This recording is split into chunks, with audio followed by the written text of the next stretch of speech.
नाशिक जिल्हा बँकेकडून समीर भुजबळ आणि पंकज भुजबळ यांना नोटीस बजावण्यात आली आहे। थकीत कर्जाप्रकरणी जिल्हा बँक प्रशासनाने ही नोटीस बजावली आहे।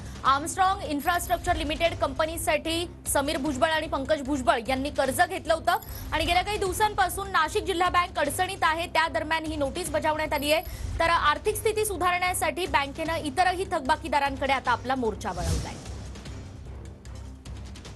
12 कोटी रुपये त्या कारखान्यावर या मुलाने कर्ज घेतलं होतं आणि कारखाना चालू होता व्यवस्थित।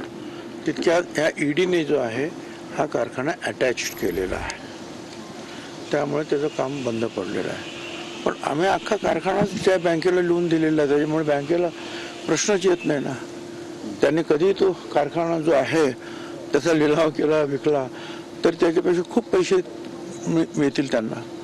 त्याच्यामुळे जे आहे आम्ही जर त्यांना सांगितलं की तुम्ही ईडी बरोबर घ्या, बोला, कारखाना घ्या, तो त्याचं विका काय शिल्लक राहतील ते यांना, ते बाकीचे तुमचे घ्या।